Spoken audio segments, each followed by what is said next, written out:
He's also dead. Yeah, a lot of people are dead. You could be dead soon, Kyle.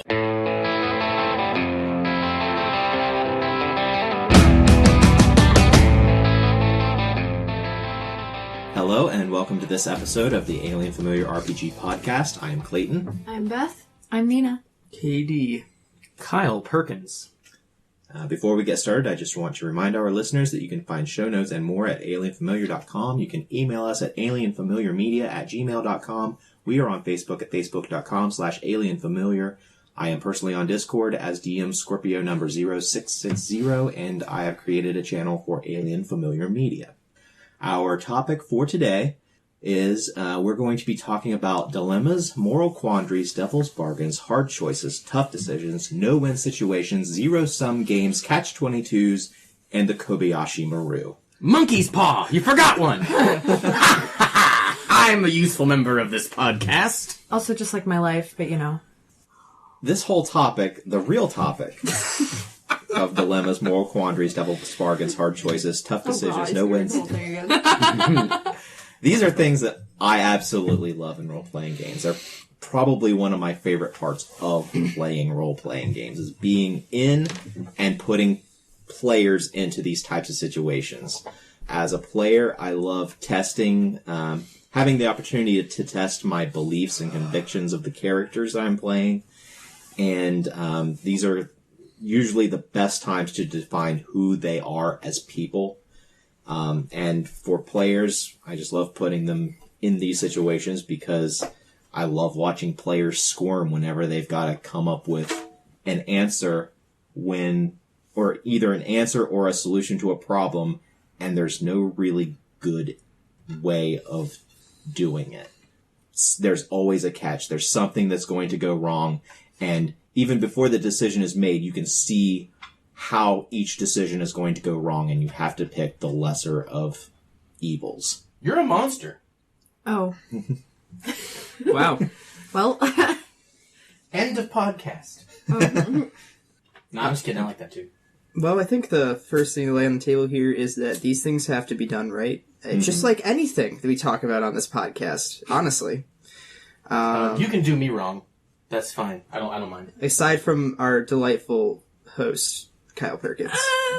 Delightful being a lot of questionable words there. Host being a stretch as well. So I think that you have to make sure these things are done right. Mm-hmm. You know, you don't want to have a situation in which either you as a player are like not enjoying the devil's bargain you've been put into, or maybe it's been like absolutely forced upon you, and there's I get that it's supposed to be a no-win situation, right? And sometimes you have to make those calls, but if like out of every 5 sessions, 2 or 3 have an unwinnable devil's bargain, that's impossible, you know? Like, what are you going to do? And so you get frustrated.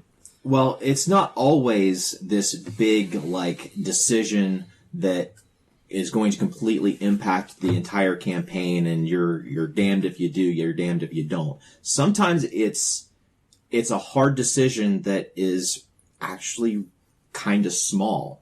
Like, the paladin deciding whether or not to, like whenever they're clearing out like a kobold warren, whether or not they're going to destroy the eggs, because kobolds are evil creatures. Kobolds lay eggs? Yeah. They're reptiles. Oh. Continue.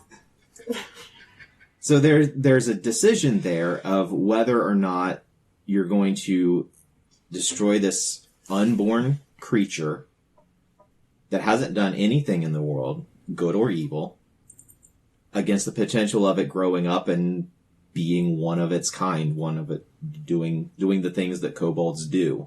It's not a choice. It's not a decision that every paladin has to make.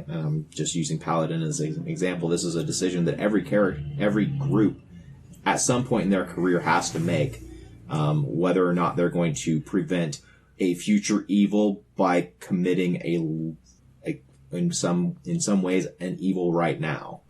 And that isn't usually something that is going to be it usually isn't going to be something that's going to come back and immediately bite the characters in the ass, regardless of which decision they make. Yeah, it's not going to be like those eggs, you didn't smash them to, like, make yourself feel better, but then, there's just an army of kobolds. There's 100 times more eggs than you thought. They've raised the village. They've taken your wife. No one knows where they are. You're telling me each egg was like a triple yoker. Oh, absolutely. A quadruple yoker. Oh, that's a lot of yolks. And so now there's just this giant army of kobolds running around, and everyone's like, man, if only you had smashed those eggs. Look what happened. And the one kobold, whose name is Harold, he absolutely hates you, because he knows. Like, he knows that you were going to smash the eggs. And so now you're like, you have a mortal enemy kind of deal. Is that where you're going? Like, it shouldn't always be that kind of level. I'm going more, like, Beth, I'm going to steal one of your examples because for some reason I had this big blind spot for the most recent actual play series that we are releasing on our feed. There was a very big no-win situation that the characters were in where they had to just choose between which of like 3 or 4 different factions they were going to give a gift to. And they had to decide who was most deserving of it. Who did they want to curry favor with at the expense of the favor of the other factions? So that's not necessarily a big, like, it's this terrible, huge decision that is going to completely fuck us over if we choose wrong. There is no right answer. There is no wrong answer. But we did talk about it for like a straight hour. Yes, you did talk about it for a straight hour. And this is like another point is that whenever you're put into those situations, you want to try to, it's very easy to go down the road that leads to analysis paralysis, that leads to no decision. But real life has situations where there are no clear cut, this is a right answer, this is a wrong answer. They're just answers. And you have to live with the consequences. Clayton finally, as the DM, told us, he goes, guys, I'm going to tell you, out of character, is like, there's no right answer here. Because we thought we had a bunch of different information and like riddles that we'd come across and things like that made us think there was a right answer. Like there was one faction you should choose. There was one we should choose, yeah. One. Yep. How far down the rabbit hole can you go with these? I like the idea of larger decisions having this sort of damned if you do, damned if you don't kind of quandary. But what about minor decisions? Like, you come across an inn, it's run down. The owners of the inn really need customers. Like, your adventuring party staying there could mean that they could feed their infant daughter. But you realize that they're making their breakfast out of kobold eggs! Should have smashed them. I've been thinking about kobold eggs and whether or not you could eat them. But so they're making their breakfast out of the eggs of sentient beings. Would you eat snake's eggs? Snakes aren't kobold smart. No, but they're reptiles. I would. Would you eat reptiles? I'd eat a snake egg omelet. Okay. I'd put some peppers in it. Okay. A little bit of hot sauce. Rye toast. I didn't realize it was an intelligence thing and not like a reptile versus bird thing. Damn. Kyle, I think that's an excellent moral decision. That's an excellent example dilemma of the stakes aren't huge. It's definitely going to impact that one family, how the player characters follow through on their decision and what they decide, but it's not going to decide the fate of even an entire town. It's just going to impact the lives of those people right then and there. Does that level, that relatively small but still somewhat impactful decision, does that improve the game? I think the answer is it probably does, but does it improve the game, and how so? That's a pretty granular decision. I have been thinking about kobold eggs, and I still am, but it's still a serious question. It's a granular, small decision. How does that improve a session? In what way? And I guess extend that to these quandaries at large. I'd like to kind of take a step back here, and like we're talking about specifics, but how does it make things better? It makes the characters choose what's important to them. And every person is the consequence of every decision that they have made. So every single, like in this particular situation, maybe the group makes a particular decision, and that is hopefully if the players are basically internalizing the decisions that they've made and allowing those decisions to grow the characters, that's going to impact how they view their characters, how they grow their characters. Just like whether or not you decide, another dilemma that everybody here at one point faced was, what college do you go to? That's a big dilemma. And it definitely impacts the rest of your life, but it isn't something that it impacts the rest of your life, but it doesn't necessarily cause you to change who you fundamentally are with that one decision. It's one decision that leads to other decisions. And that's what the dilemmas I like lead to. They lead to how you're going to make decisions further down the line. I just think they're also a really good way to not only inform you as a player what your character's values are, but also everybody else. You get to skip that time of oh, and this is what my character thinks is important. You just get to show it when you reach a quandary like that. Yes. So you're facilitating player character growth effectively is a big way, a big reason for doing this. That's interesting. I get, as a DM, I get a little bit locked up when thinking about decisions, because similar to a Telltale computer game or a visual novel, playing too many of those recently, doing research for making one. In these games, decisions you make, they'll tell you usually, fucking so-and-so will remember that. You make a decision, and then you're just like, "Oh God, was it the right one?" and as a player, we've been talking about the player side of things, but as a DM, I worry that I'll have to keep track of either outcome, this fucking branching, gnarled tree in my head of okay, they did that and that and this and that, they didn't do that. And I like the idea that these smaller quandaries, you can just kind of fucking let go. You give them the choice, they make their choice. And it's not like you have to remember, okay, so that in family, their daughter dies. The father, he gets really insane with rage at his daughter dying, and he kills his wife, and then he puts her face on his face, and then he becomes a fucking, maniac and, goes around the town killing people. You gotta come back, and you don't have to do that. No. You just, you've given them their opportunity for character growth. You as a DM, forget about that. The players choice. are going to forget way before the Game Master forgets. I think that sometimes they don't. Yeah, at the end of the game, they're going to be like, Kyle, what happened to that innkeeper? You have told me no. No, the players will forget 95% of the decisions that they have made. The Game Master will forget 60% of the decisions that the player I'm going to need some sources. I'm going to need some citations there. I will provide them at the conclusion of this podcast. I'm not saying this to disparage players, because I am the same way as a player. Players forget everything. It's only this very small margin of things that they actually remember. But if your character is consistent in personality, and that's what these dilemmas help to define, is that consistency of beliefs, this consistency of personality. That's what the Game Master can then use to essentially learn about the character and then predict kind of where they're going to make decisions down the line. And it helps build the story. It helps to build each individual story, and then it gives the Game Master the tools needed to craft these huge dilemmas later on down the line, because they can look back and see, well, this character has generally chosen every option to help out the downtrodden. And then you've got a hook for whenever you need a reason to go after the big bad.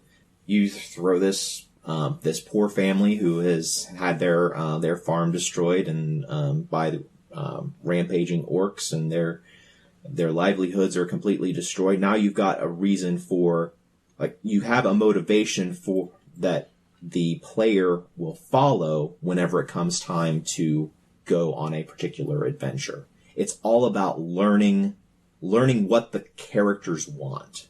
Their decisions show you what they want. Their decisions in these dilemmas show you what's important to them. Just like all of the decisions that I make in my life reflect on what's important to me. The things that I devote my time and energy to, those, just looking at the things I spend all of my time and energy doing, you can tell what's important to me. And the exact same thing is true with your characters. You still thinking about kobold eggs? No, but thinking about the title of my new TED Talk. Oh my god. Kobold eggs. Player quandaries using moral quandaries as player analytics. Welcome to my TED Talk. Yeah, that's good. That's a good talk title. If it was like an RPG... I'll write it down. Is there a pen and paper RPG conference? I know Gen Con, but I don't count it because Gen Con sucks. Wow. It's just a bunch of people charging you fucking fake paper money that you paid real money for to go and play their shitty RPG. And there's no talks. There's no talks. It's all, come play my RPG. Maybe they're good. Maybe they're good RPGs. I'm just bitter that I paid a lot of money and then didn't have any more money to pay for their fake paper money, and so I couldn't do anything. So I did play that fucking, mech game with the pods. That was cool. But, no, seriously, there's no talks. There needs to be, a GDC for pen and paper RPGs. Okay, no one cares. Alright, never mind. I think it's a good idea. Thanks, Carl. Well, I feel you can start conferences with talks. like panels and stuff. Right. Is that something different than what you're talking about? Well, I know that Dragon Con, there's some pen and paper RPG tracks, and a lot of other conventions have some informational analytical panels similar to, but worse than the content of this podcast. But the topics we tackle on this podcast are deep and influential to this industry. Would you eat kobold eggs? Yeah, would you eat kobold eggs? Do you think D&D sociopaths torture kobolds instead of pets? Why are you putting kobolds on the same level as pets? Because they're stupid. Okay. You're like Charlie Kelly with this egg obsession here. Wow. Pepe Sylvia! Now we're down the rabbit hole of sentient reptile law. Fucking maritime law. Sentient reptile law. If you torture a kobold in the middle of the ocean, does that fall under international jurisdiction? Oh, God. If you eat a kobold egg in international waters... I'm looking up to see if there's a conference. I'm really curious about this. What do you think, the insides of a kobold egg look like? Like yolk and Just viscous full of viscera. Cool. I like to think Depends that, how far along. Yeah, I like to think the kobold's just in there. Just a kobold egg, or is it go to kobold balut?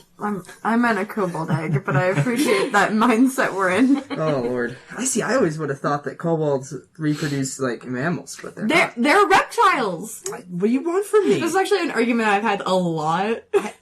That's funny because I picture them with fur. I've always pictured them with fur. They do have tufts of fur. Okay. Oh, you're right, whiskers they and do. stuff Oh, on They're their dinosaurs. Reptiles. Are they? Dinosaurs have feathers, also but okay. laid eggs. Maybe kobolds have feathers.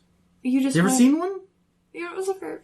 Is this like So this is very the opening of Jurassic Park, except with kobolds instead of fucking dinosaurs? Well, see, the argument I had is that somebody showed me fan art of D&D Peter creatures, and they showed kobolds with tits, and I was just like, I don't know about that. They're reptiles, and it was a huge. If they lay eggs, they don't need tits. That's what I'm saying. Bullshit. That's my argument. Yes. That's literally what You're too busy, Kyle. Write your things down in I have so many thoughts about kobolds. We can do that later. I didn't know this was a fucking obsession for you. It is now. Well, we'll get off this fucking obsession train, but it looks like there's really not a dedicated pen and paper RPG conference or convention.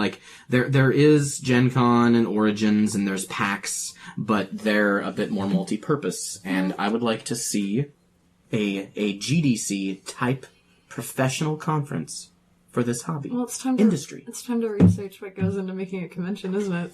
Yeah. Kyle. Do it in the launch pad. You're all invited, listeners. Get on over here. God, this is how many are we at now? How are we doing? I haven't checked in a couple months, but we're holding pretty steady at about 20. Yes! Yeah! Get on. I can get people in Man, this here. is like fucking season 1 of Riot Esports, where they just held the first world championship in Freak's basement. Did they fucking really? Yeah, That's we can do cool. it. We can Wow. do it You've here. been reading that book, haven't you? Maybe. Cool. Not really. I've skimmed it. I haven't had time. Anyway, to loop this all back around, not you. really. Not really. This is very incredibly tangential, but related. I understand both of what your points are for these issues and giving them to players. And I actually agree with a couple of them. Like, it builds a consistent, like, character moral archetype for players to use. And I know I brought up my hesitation with it, and I think I was going to expand on that a little bit more, is that, like, you know, it's, for me, I don't ever want to see it get into the realm of, like, the TV trope of, like, the dragon always wins, you know? Right. Where people are using this to reinforce... There's a question. I've never heard I of don't that. know that trope either. It's this idea that, like, the world is inherently bad, and that, like, in real life, a knight would not be able to kill a dragon. The dragon would always kill the knight. If you're looking at things like an irrational, like, I hate that you know, anyway. fucking shitty aspect. That But, sounds really boring. yeah, right. That's my opinion as well. But, like, for me, you know, I've seen a couple of these deals get out of hand where you have this, like, aliens are invading. Do you side with the authoritarian, like, slaving human empire that's still like you? Or, you know, do you just futilely give up and die fighting these aliens that you know you can't possibly defeat? Like, you know, where does character growth come out of situations like that? Like, there really isn't any. That type of thing is like the huge campaign arc question. Mm-hmm. I'm talking like that would be like toward the end of like all these other smaller dilemmas that you're faced with throughout the course of your character, like using all the previous small little decisions that they have made to lead to this big decision. Right, but is that big... I get that. But is that big decision, like, should you still do something like that? Because in my mind, I say no. I think that, you know, that's just... It's needlessly pessimistic and needlessly, like, almost nihilistic in a way, where it's just like, yeah, you're screwed, like, I'll make you compromise the morals that maybe you've spent this entire game building up for no real reason. In my mind, you know, like, because they have been giving the players these smaller options, and players have been, like, making, you know, in their mind, the morally correct decision, you know, maybe based off a, like, standardized set of morals of, you know, well, I'm just trying to be a good person, even if I can't see the bigger picture, right? Mm-hmm. And then all of a sudden there's this big decision where maybe the GM who has this mindset is just like, well, you can't get away with your, like, schoolyard heroics anymore, guys, like... This is the real world. Get fucked. And you're like, okay. You didn't pay your taxes in fiscal year 2016, you fucking asshole. IRS banhammer! Okay, here would be a dilemma that you would encounter very early in that campaign that you just described. Mm-hmm. You're a very low-level person in this country. There is an invasion by this other force. They're coming through and they are, like, they're fighting battles, they're killing people, but your country is already an authoritative, like, an autocratic dictatorship. Mm-hmm. People are oppressed. And the people who have invaded, they basically see themselves as liberators coming to help you guys. But they have to fight, they have to kill all of these people who are just members of the military. Maybe they don't really believe in all of the ideals of the government, but damn it, they're fighting for their homes. And so whenever you're that German against the Allies, and there is an ally there in front of you who is injured, you've got a gun, do you go ahead and you shoot them because you're defending your homeland, or do you help them because they're coming to overthrow the Reich?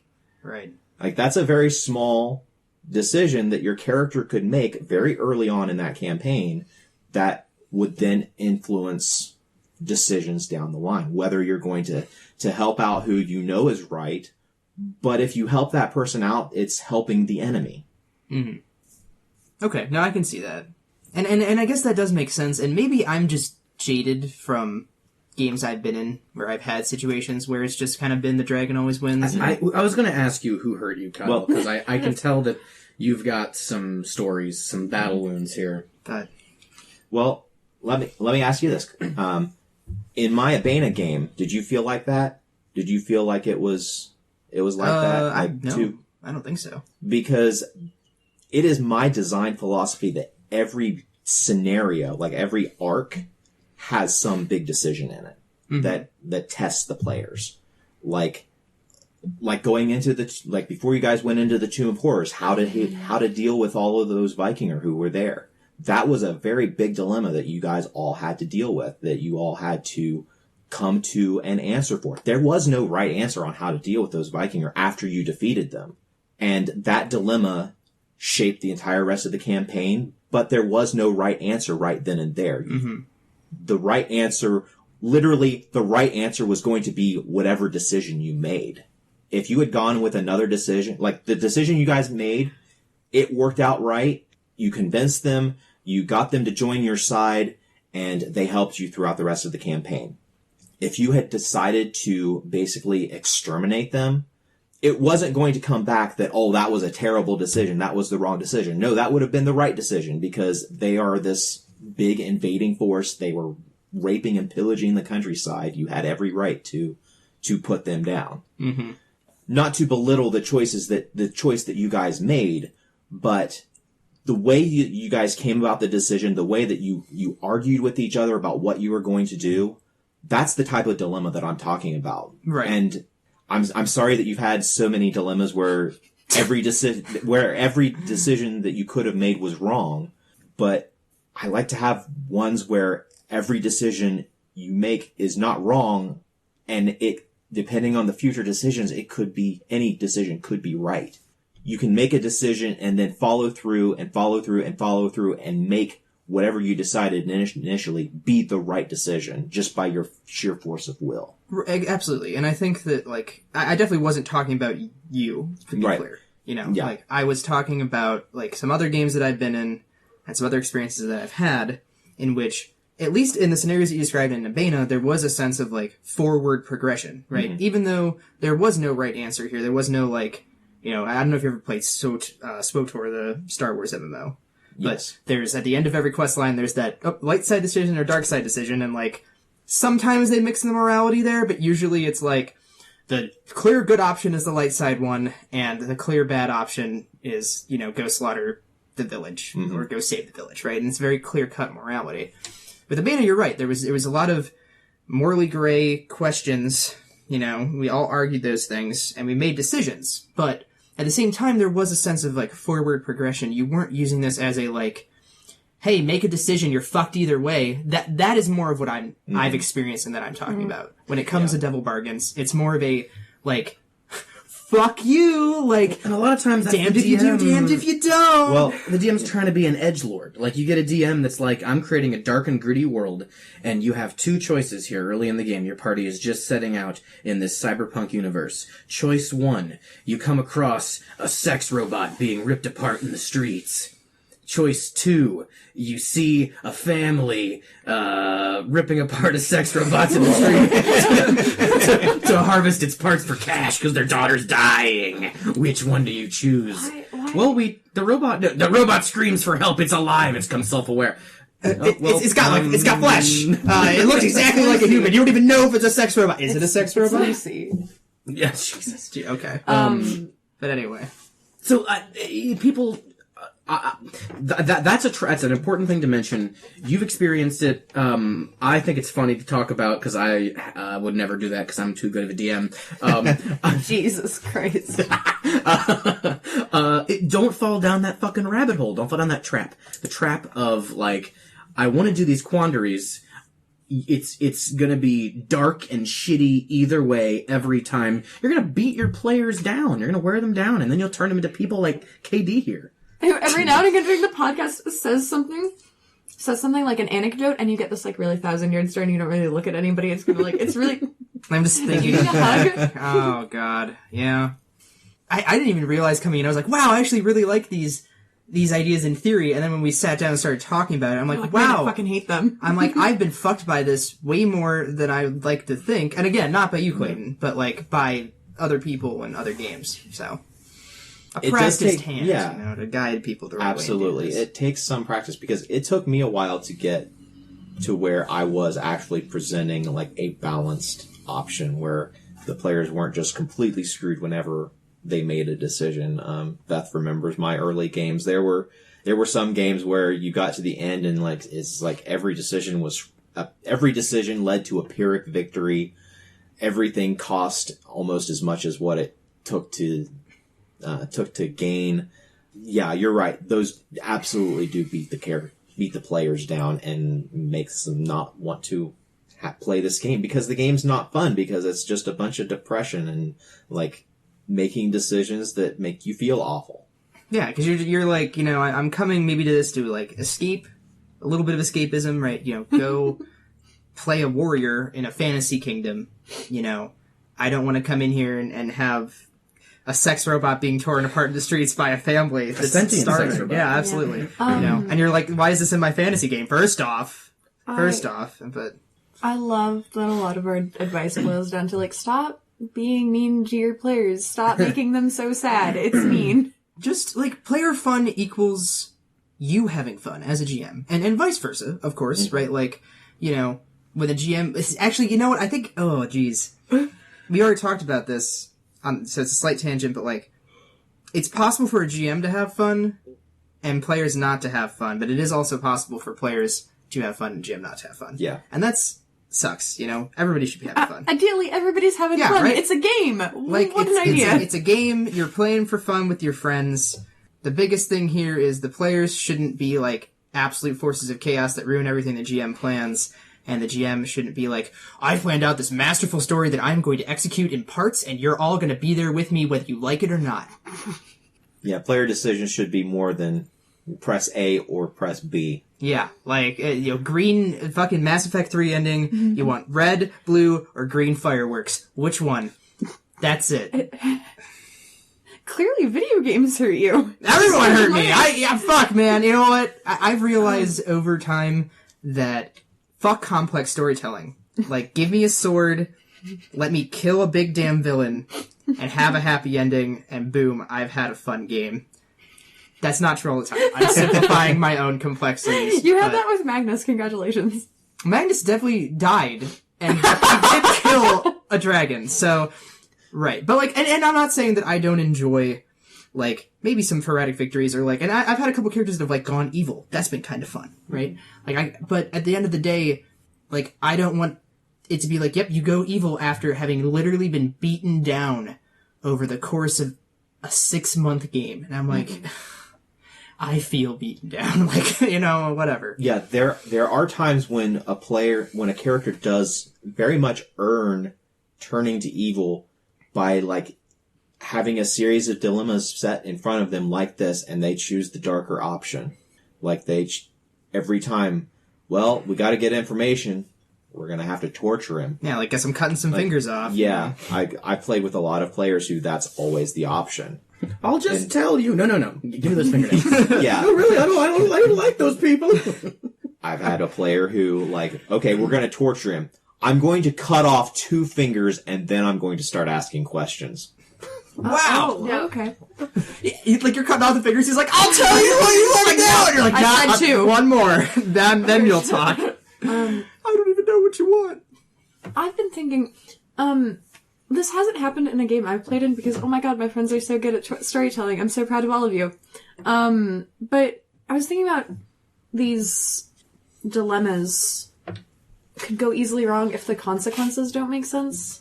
Yeah. Do you know what I'm talking about? I've seen it happen a couple of times in, like, I can't think of a specific example right now, but, like, it happens a lot in TV shows. I watch a lot of trash TV.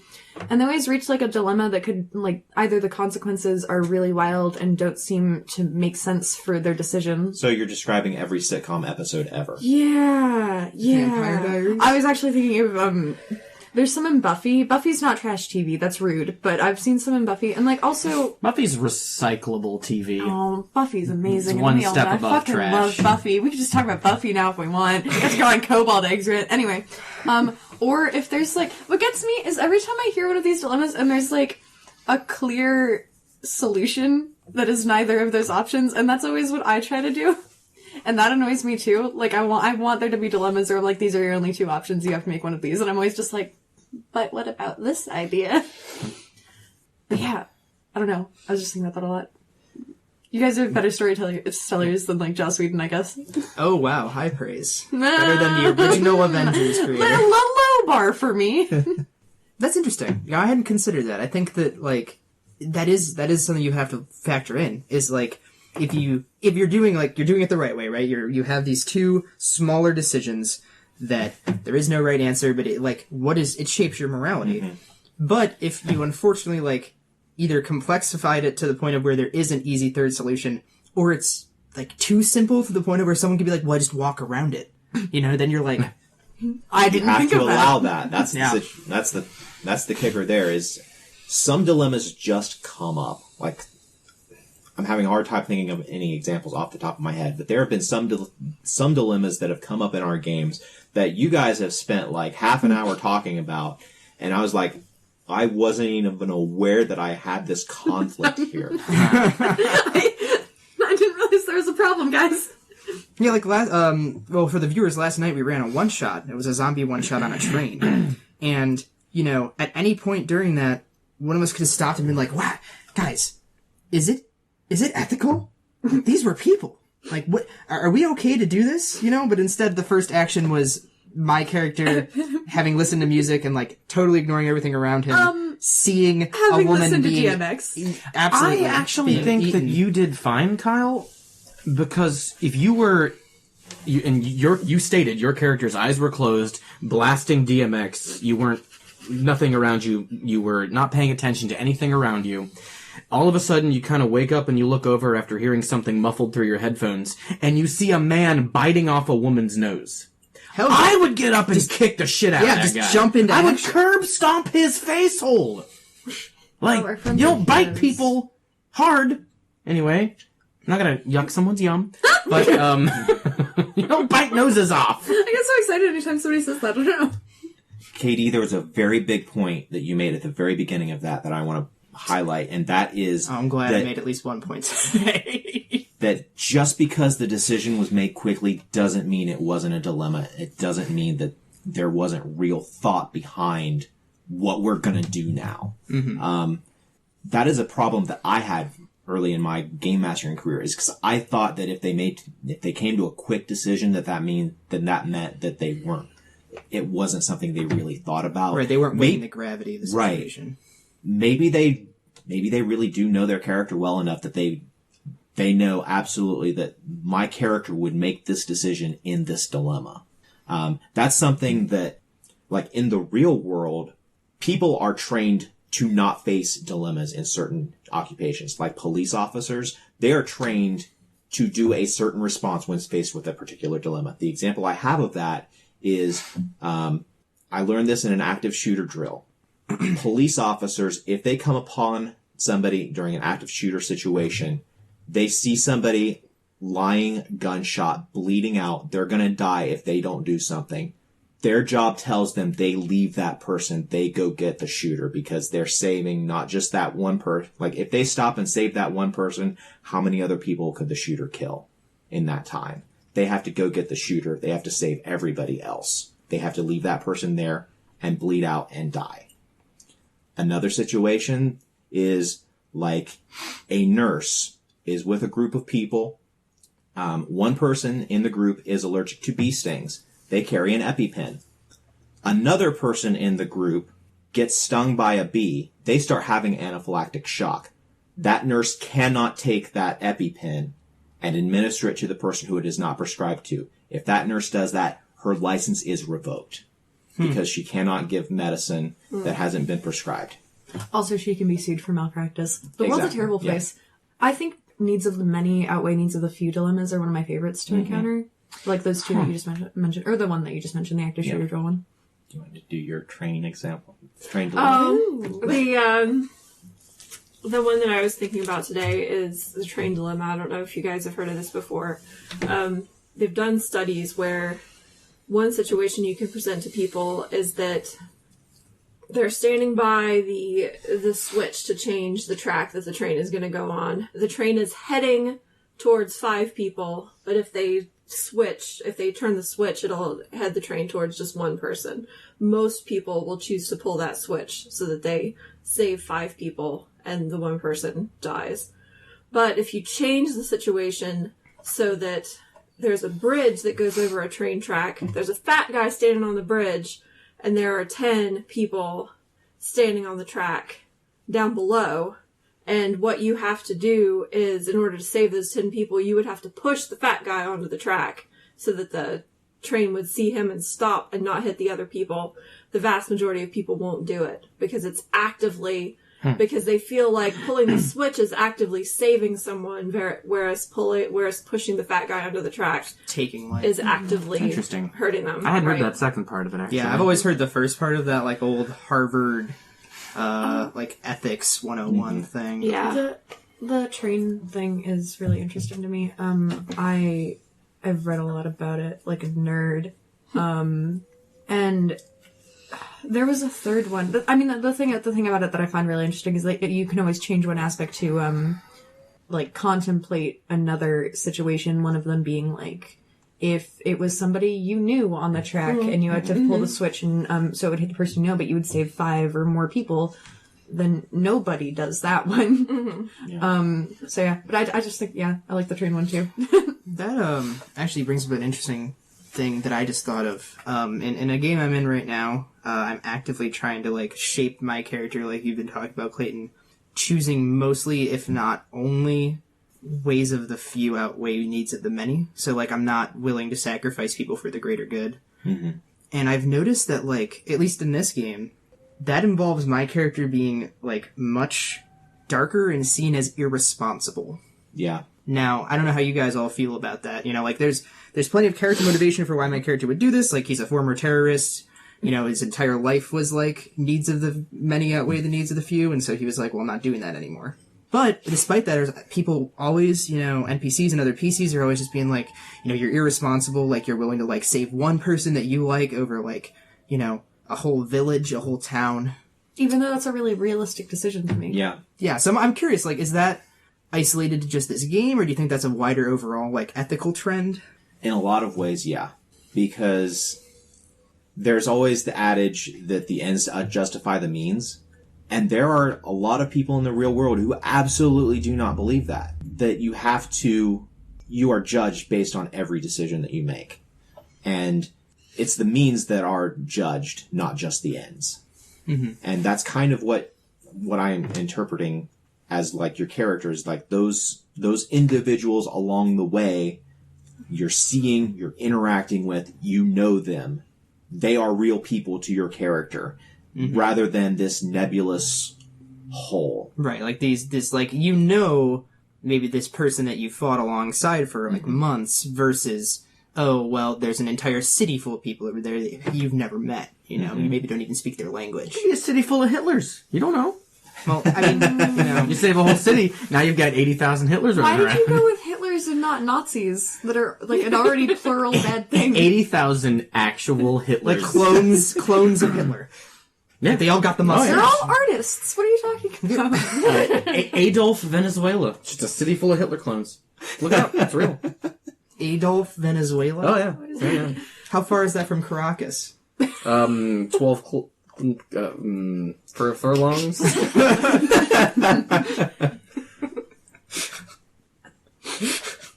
Where are you? My favorite is that it sounded like you were going for clicks at first. I was. But I'm not in the jungles of Nam anymore. I gotta drop that. Well, so yeah, no, I always thought that was interesting, because, like, I thought that, I've always thought that's a more interesting thing than having a character just be like, oh, well, that city's in to trouble. do the right Like, thing. I'll do that, and, you know, Bill, you fall alongside me and my old man for 10 years. I'm real sorry about that, but I'm gonna have to put you down. Yeah, I flew with your father. Like, thanks, Top Gun. But, you know, you're kind of just disregard, like, yeah, you can be very emotional about it. Maybe your character, like, feels really bad about it, but I'm just surprised so many people, I mean, maybe that's a good thing, right? Maybe that's, and that people are willing to do that, but I'm just so surprised that people make that decision so easily, where they're like, I feel terrible about it, but this is the clear right thing to do. It's the classically heroic thing to do. And I think a lot of people might default towards a hero type in an RPG setting.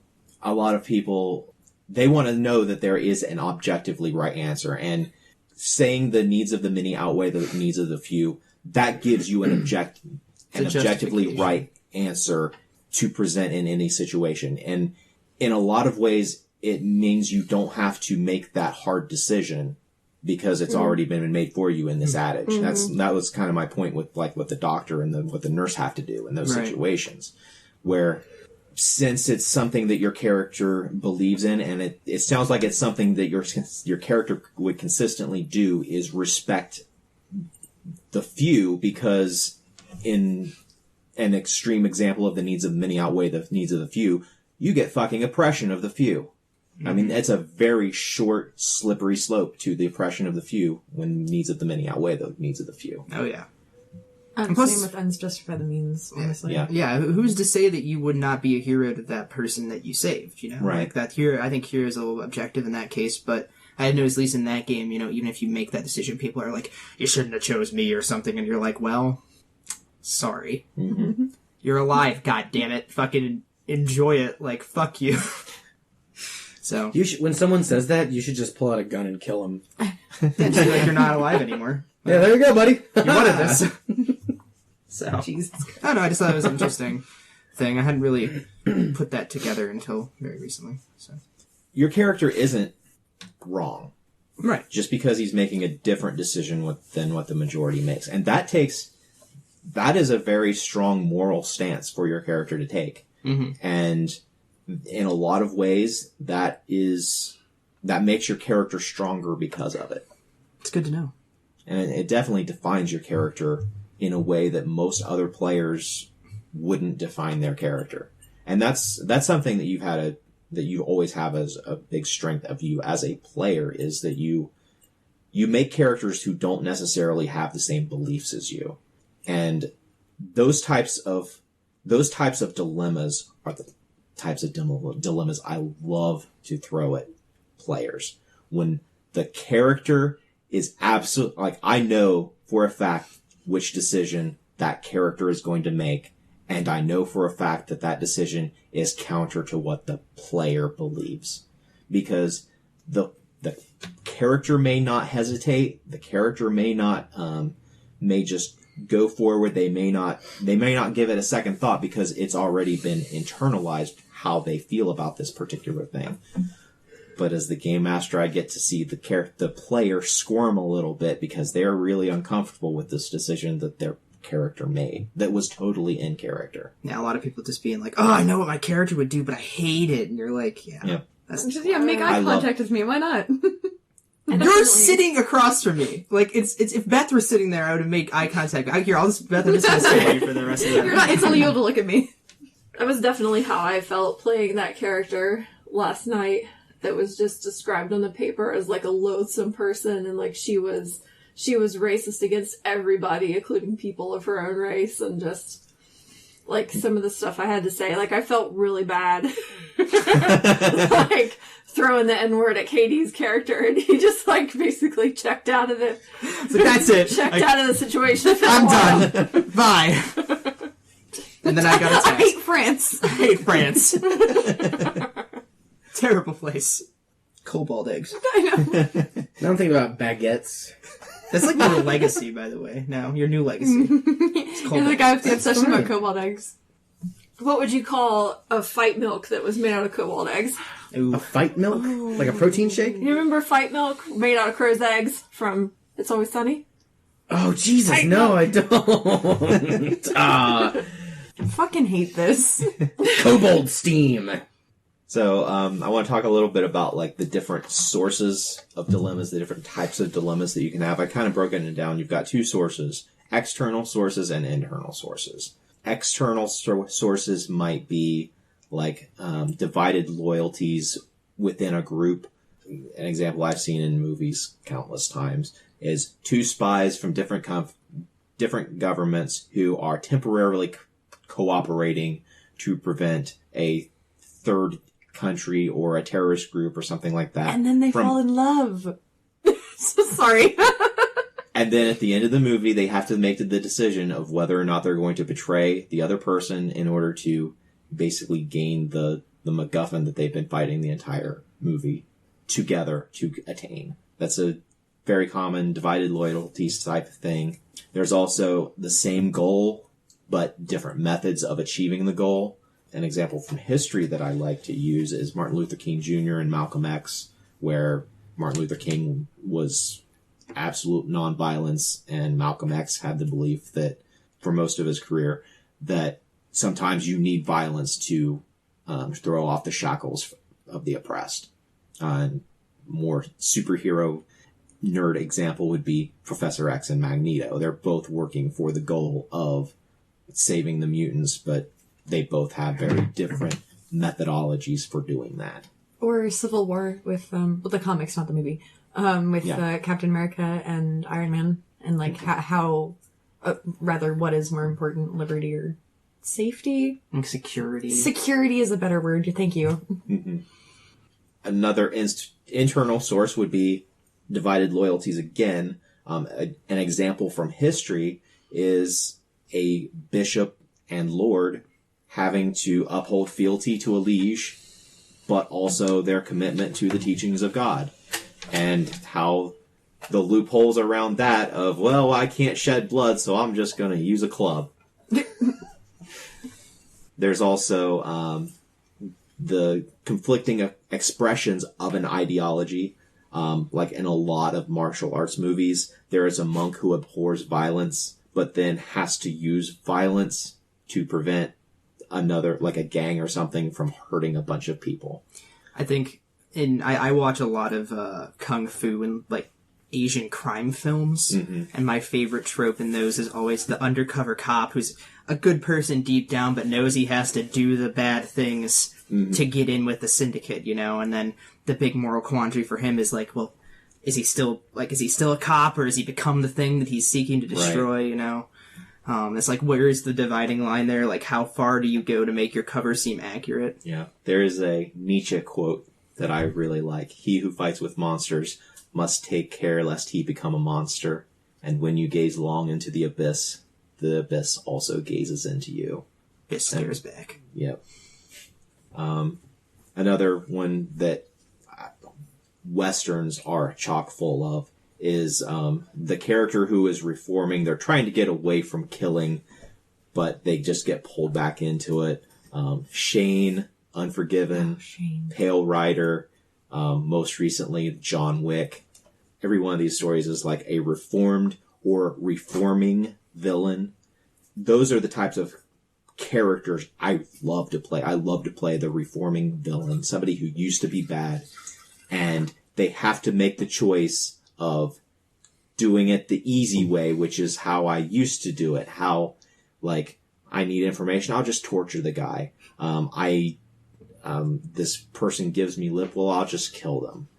Have to make that decision every single time of, I need to be better than this now.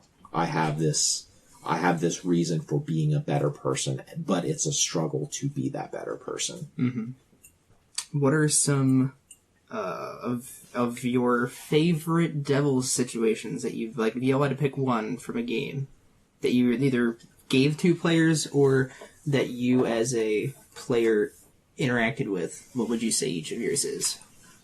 Well, I kind of want to delineate between like the devil's bargain type of situation versus a dilemma, because I want to talk about the devil's bargain specifically because I feel like devil's bargains are more of like paying a heavy price for something that you need. Okay, yeah, you can do that. But like as far as dilemmas and like moral quandaries, hard questions that I have been a player and had to make, or that I have forced upon my players as a game master. Either one, I think, is fine. It's more of just a storytelling angle.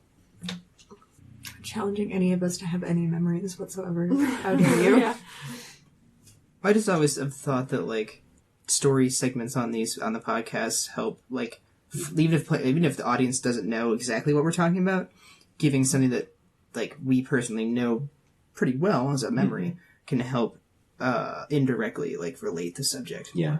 Well, I liked the one from Eclipse Phase, where I had the final choice, kind of the players be. I guess it was the final big choice, be whether or not to capture and bring back a truly alien entity for study, or let it go and hope it does what it says it will do, which is destroy all of these, evil AI-infected machines that had completely overtaken Earth in this future. Obviously, you're not, the players weren't sure if this thing was to be trusted, and bringing it back for study would have put it in the charge of seemingly the most morally upright group that the players had come across in the entire game. Of course, can they be trusted? And letting it go means that the players had seen that it could verifiably destroy some Titan technology, that's the evil AI. But letting it go to Earth, it says it would just kill all the Titans on Earth, and it could totally do it, so it says, so the players have seen it done. But what will that do? Will that just create an Earth that is now infected with an alien swarm of, spore creatures instead of AI controlled evil machines? That's a bit complex, I guess, but those were the choices that the players had to deal with. And there was a third option that we had to deal with, and that was fuck that thing and fuck the people who want it captured. We have to destroy it. Oh, right. I absolutely loved that, being in that situation, because that's a situation where I, as a player, absolutely would have done the option of helping it, but my character saw that thing as the beast from the Book of Revelation, and it had to be destroyed. I was happy the players that were in that game had a good amount of discussion and a bit of it was obviously a dilemma. I think that might be my favorite too, only because we each had understandable points and decisions that made sense for our characters. And it was literally all four of us. I think it was four of us, right?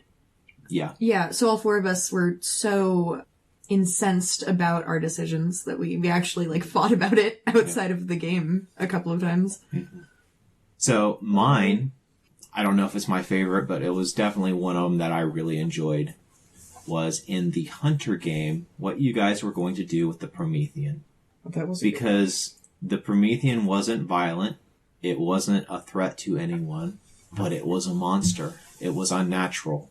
And I was a storyteller in that game, and putting all the players there in that situation where they had to decide what they were going to do with this creature, it split the party on what everybody wanted to do with it. And that's the type of situation that I love to put the player characters in, because there was no right answer in that. There was not going to be any big, huge story consequence for how you decided to deal with that situation. You ended up kind of pulling in other aspects and kind of forcing a bigger decision whenever you forced her, you ended up calling in support for her. But overall, it was just a decision of what do you do with this essentially harmless thing that is, for all intents and purposes, innocent of being malicious, but it has in its very nature this destructive force within it that causes everything around it to decay and to be corrupted. And I just loved how you guys squirmed and talked around and around on what the best way to deal with the situation was. I guess, I'm trying to think. I think I had one that wasn't really an act. It was one of those decisions that was made that at the time didn't seem like a devil's bargain, and maybe that's why it was so interesting. But then after events played out more, it turned out it was, which was kind of interesting. In a game I was in, my character was a bodyguard, and yes, I think about the movie. Only slightly related to just the best film ever made, The Bodyguard, starring Kevin Costner and Whitney Houston. Take it before her time, truly. I know. Anyway, but my character's bodyguard, and he had, in typical bodyguard fashion, fallen for the charge. And the decision was basically, kind of let her go, both of them would be unhappy, because they both cared for each other, but I realized later on that she would end up being safe or continue to, like, bodyguard her, help, like, further her ambitions. She wanted to, like, be, like, a diplomat, like, build a peaceful coexistence between all these varying factions. And that was the call I eventually ended up going with, because of course she would. It made sense for the character. Well, unfortunately, the double bargain here was, had my character been like, no, like, this is unethical, like, I'm your bodyguard, we're not doing this, she probably would have lived longer, or lived into the foreseeable future, because of the fact that, like, I made that active decision to, like, get involved and, like, keep an eye on her and, like, help her, like, become this diplomat. That made her a target for assassination. And, like, as good as my character was, you know, eventually, like, it was just a matter of time. Mm-hmm. So that was kind of, sorry that was kind of, like, drawn out. I was trying to think of the best way to phrase it. But, like, does that make sense? Like, it was this decision of, don't get involved, don't follow your feelings, and she doesn't become a diplomat, she stays alive for the foreseeable future, or do that, and you're both happy for a while, but in the end, someone's, like, gonna take her out, because that's just, you know, how it goes. So that was a very interesting one to me, like, because at the time I didn't see that, you know, like, but then as the game winded down, I was like, oh shit, like, I see the connection now, you know. And that's the type of dilemma that I love to see come up in a game that makes it not like a game. It makes it more like the real life decisions that people make. Because in the real world, people don't look at the long term and decide what is going to be, weigh every option and decide what's going to be best for everybody down the road. Most people are, by human nature, concerned with just what is going to provide me happiness. Mm-hmm. Yeah, and sometimes, you know, like, it's unforeseeable how that'll, like, get you in trouble or ruin your happiness. Right. But you don't know that going in. You're just, you know, acting on instinct. So I thought that was a really well-played one by the GM, even if he, like, I don't think he realized it going in. He was like, oh, that's cute, I'm real happy for you too. And then he was like, wait a minute, I can do something. You know, we're all like, uh-oh, I don't like that. Please don't. Oh, congrats, is it a spring wedding? Wait. So that's my example. Mm-hmm. We want to move on to talking specifically about devil's bargains for a little bit. So, to me, devil's bargains are either literally or figuratively making a deal with the devil that comes with a high price. Blizzard Entertainment absolutely loves these. In Warcraft, either Arthas or Illidan, Arthas has to make the decision of what to do to save his kingdom, and all of his decisions to save his people end up ultimately damning them, because he gets more and more power to fight back the Scourge, but by gaining this power, he's selling little bits of his soul until there's no soul left, and he doesn't care about his people anymore. Illidan is a protector of nature who is fighting demons and takes on aspects of demons to fight fire with fire. In StarCraft, Raynor and Kerrigan both have to make deals with their respective devils. Raynor has to work with the oppressive Confederacy or Confederacy equivalent government. Kerrigan becomes one of the Zerg, yeah.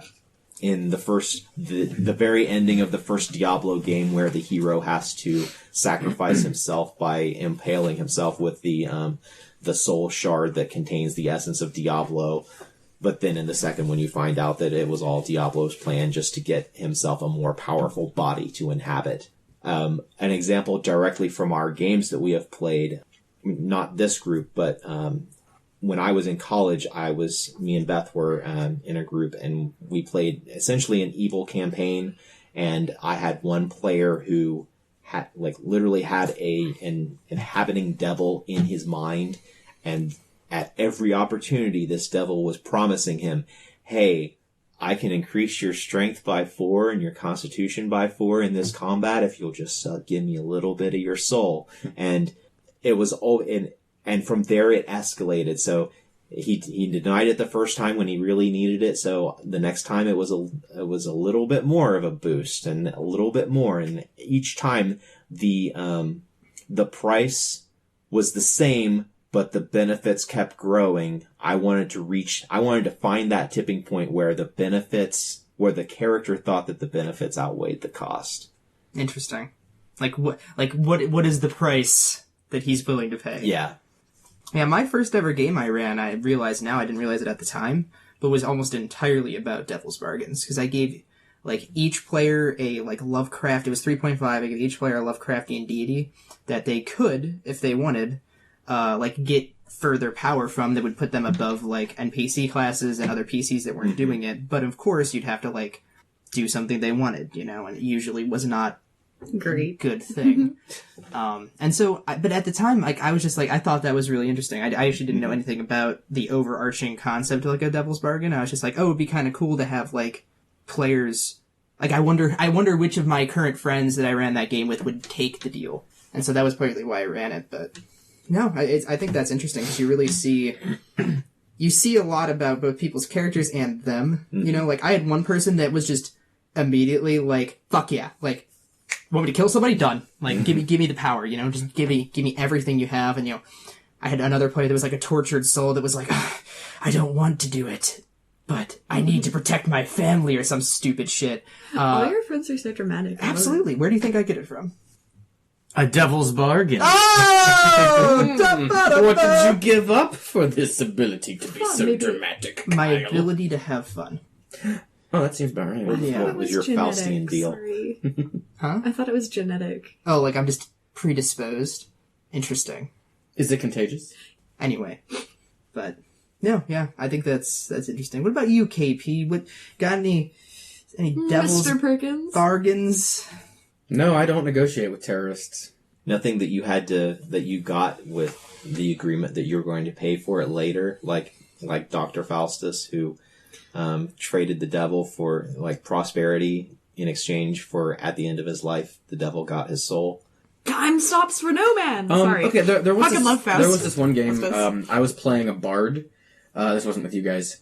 And I was separate from the party for a short while, practicing my music. And this weird old dude jumped up on it was a hickory stump. Oh my god. And he asked me if I wanted a loot of gold. And it was a music contest. Beat and him. if I beat him, I got the loot of gold. And if he won, he got my soul. And the Rolling Stones song, right? Why is this always... Why do we always have to do this to him? I'm gonna ask on his behalf, why do we always have to do this to him? I don't think they covered that, Kyle. I think that your joke fell flat. No, I'm talking about, fucking Please Let Me Introduce Myself, Man of Wealth and Oh, Taste. Jesus Christ. See, it was a troll with too many layers for me. It was a parfait troll.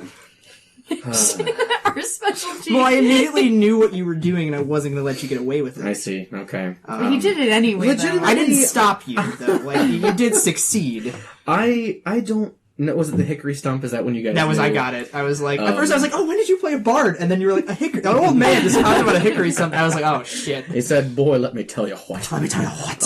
I don't know of many situations where this happened. Jimmy Hawk, maybe? You did sell out to the system. Yeah. Yeah, or I got, it was actually more of a meta Devil's Bargain. I thought I was only gonna be able to play one session of that game, so I made this freewheeling, hawk-wielding, fucking long-haired Jean-Claude Van Man. And, it turns And then out... God looked down upon you and was like, you're not getting away with that one, how are you? Well, Clayton did. 'Cause I was like, yeah, I guess I can play more now, guys. I didn't have to go and do as many days filming the Zelda movie that's coming out maybe this year. Later on. Check it out. Legacy, a Zelda fan film. It's going to be hot. Like a fire emoji. Oh, yeah. But, so I was like, yeah, I'd like to be in the game. I don't have a faction. Clayton, could I have, a bar? A town doesn't have a tavern. This is Actually, Jordan ran that. Yeah. Oh, oops. Oh, I was confusing that with the first one you ran. Right, so I asked Jordan. No, yeah, could I have a, Clayton could I have a had bar? such a great character in the faction scene. Well, we all knew who really ran the show. Yeah, I was gonna say. Mr. Big Smile was the DM. No, I asked Jordan, could I have a bar, a tavern? Town doesn't have one. And Jordan, gears turning, just says, sure, you can have something you care about, Jimmy Hawk. I'm surprised your hawk didn't die in that explosion, knowing Jordan. He was up there flying. He was just a free-spirited bird man. Yeah, he only Birdman? Whoa! Alkir only made good bargains. He was a shrewd man. I don't think tortured people. Briefly. Yeah. I would like to remind shrewd you. decisions. I don't think in X-Files, your boy, what was his name? Your agent. Oh, Dalton. Dalton. Yeah, I don't think Dalton made any. Like, you didn't make any bargains with Parks or anyone. No. You're no, pretty straight shooter. Why are you so moral? I know a good devil's bargain when I see it. He knows the right And, price in his mind. Everyone has a price. $50,000. I just haven't encountered. No one tries them with me. Have you ever my character a devil's bargain? I'm thinking. I can't think of one of my characters either. I did give you one in X-Files, and your response was to pull out your gun and tell me no. See, a good devil's bargain isn't just a one-off thing. Well, it was a bad devil's bargain. Yeah. So a good devil's bargain is something that it's left out there so that if later they decide they want it or you want to build on it. I think the closest my character's ever gotten to a devil's bargain is not even a character. It was meta. It was like, can I be a werewolf? Yeah, but you're gonna have to be a werewolf. Yeah, that's fine. So that was like, why do you two both have like meta devil's bargains? You're both like, yeah, I made an interesting call. I think it's because me and Kyle are so much more susceptible to them than our characters. Oh my goodness. All the devil's bargains, like, I gave that example, but that wasn't a devil's bargain, that was just a dilemma, I would say, right? The one I gave before. All my devil's bargains have been shitty. No, I'm being ones you've given or ones you've... Well, I guess the one I gave you was shitty. I don't remember what it was, man. I think it was like, I was like, hey, if you really want this information, you could do the shadow government a favor, and your response was just like, shoot the phone transceiver. Yeah. I was like, alright, well, I guess Kyle doesn't want to do that. No, the ones I've given besides that, I guess, like that first game I mentioned, those all went over pretty well. I had people like fed into that. But the ones I've all been given, for the most part, have all been bad. And I'm not throwing shade at the DM, maybe I am.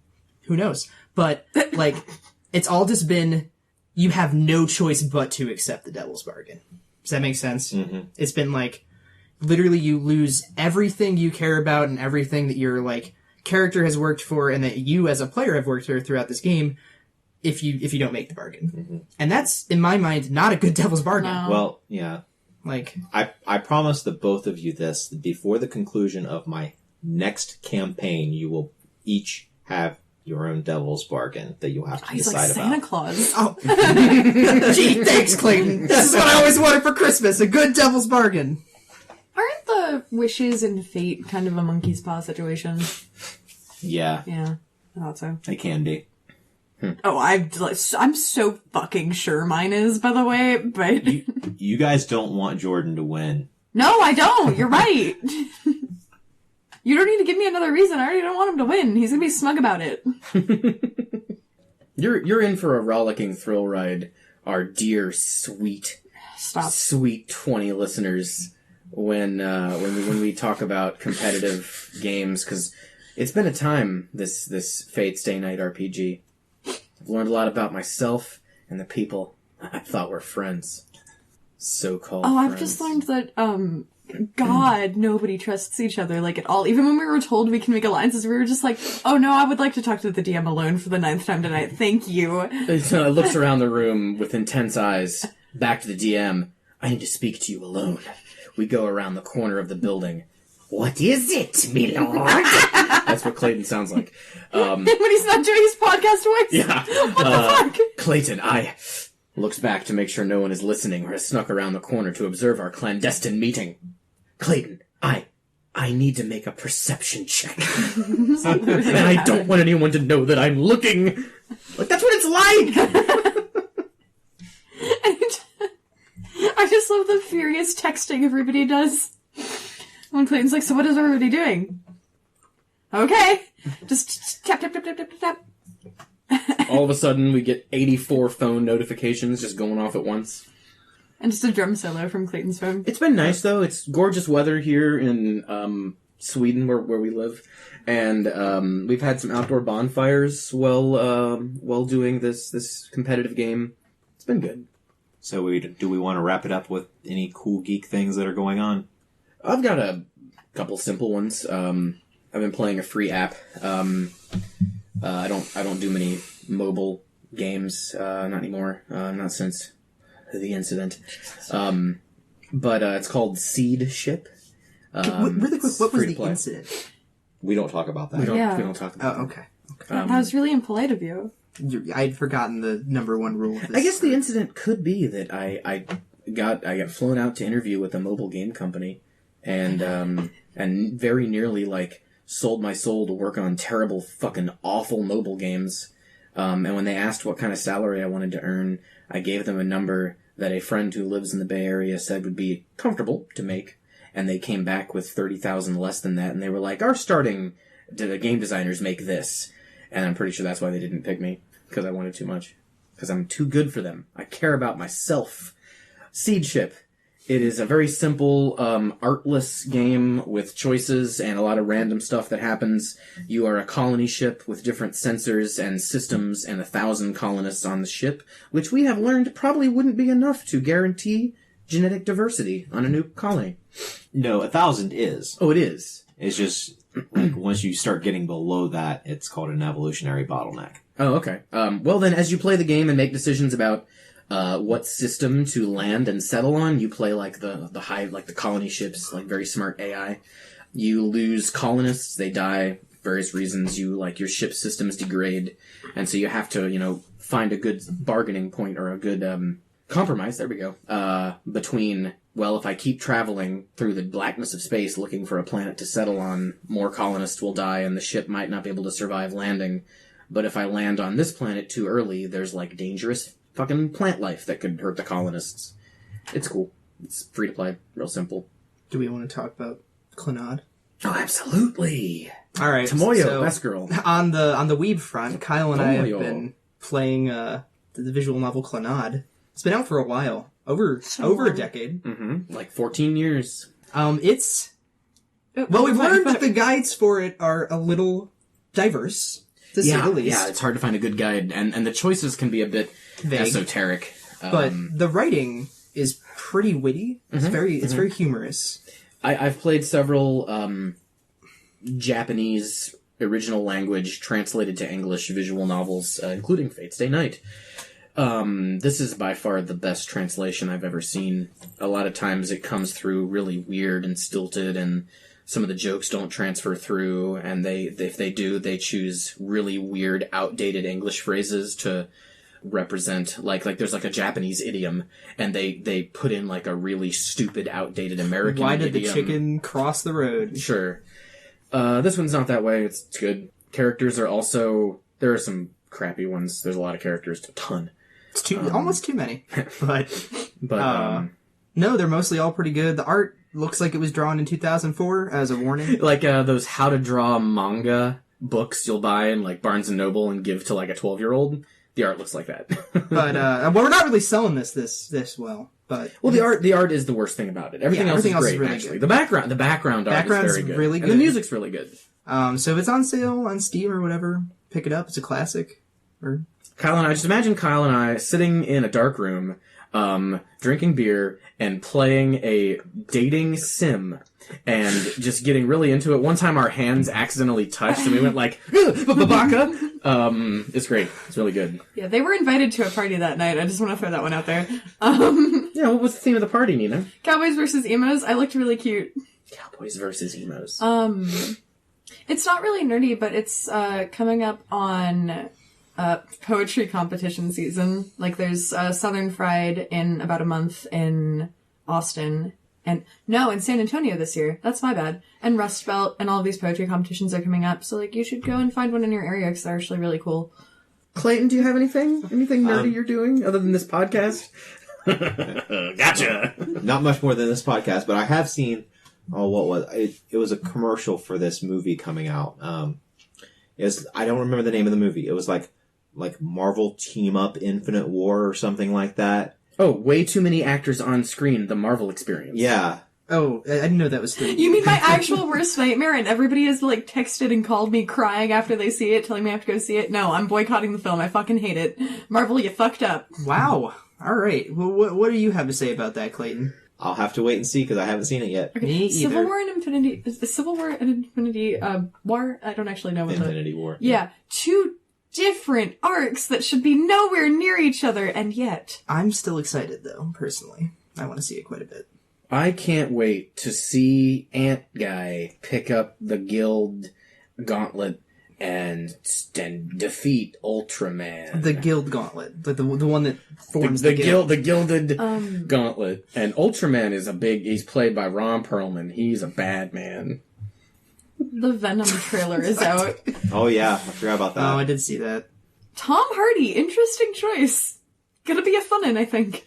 I already can't stand his American accent. Oh my god, I can't wait to watch the movie and just have it be half his American accent and half his actual accent. It's gonna be buck wild. I fucking love it. I can't wait. I love Venom. I really want to see Doctor Strange and Venom together. And hearing both of their terrible American accents. I just want to see, like, tiny baby twink Tom Holland's Spider-Man right next to Tom Hardy's Venom. It's what I need in my life. That didn't come over with the Sony acquisition, did it? Ooh. Oh, well, Sony didn't get acquired, what am I saying? But they bought Spider-Man, they didn't buy Venom. Yeah. Interesting. Which is... Wait, so then who's making the Venom movie? Sony. Yeah. Oh, so Sony did get rights to make Venom, and now they have no Spider-Man. Sony has always had rights for Spider-Man stuff, but Marvel MCU bought got back it, yeah. Spider-Man. can't It's have just Spider-Man the character in- of Spider-Man. Yeah. Oh, wow, that's different. I know for a long time that was like Sony's death grip. Like they had to keep making Spider-Man movies so often to keep on that license. Yeah. Keep holding Which it. is... So now, Which is why we see Uncle Ben die 900 right? times. So can Sony still make Spider-Man movies then? Since No. So that's why Sony's doing Venom without a Spider-Man in it. A Spider-Man. I think so. I'm pretty sure. I think, well... Or did they lend Spider-Man? I think Sony still gets something from Spider-Man. Okay. Like, I think Sony still owns it, but he's basically, like, in the same situation with the Hulk, where the Hulk is owned, or the rights for the Hulk is owned by Universal, not Marvel. So they can't make a Hulk movie right now because of how their contract is. But they've reworded the Spider-Man licensing so that Spider-Man movies can take place in the MCU, even though Sony has the rights. Oh, and Disney owns the MCU. Right. Okay, interesting. It was so I see. exciting when MCU got Spider-Man and then said they were doing Civil War, and I thought that we were going to get a cool, fun, good Civil War where Spider-Man is the main character like he is in the fucking comic books, but no, they just didn't do that. I'm really upset about this movie, apparently, still. All right, guys, what do you say we stop this bullshit and start rolling some dice? I think it's a good idea.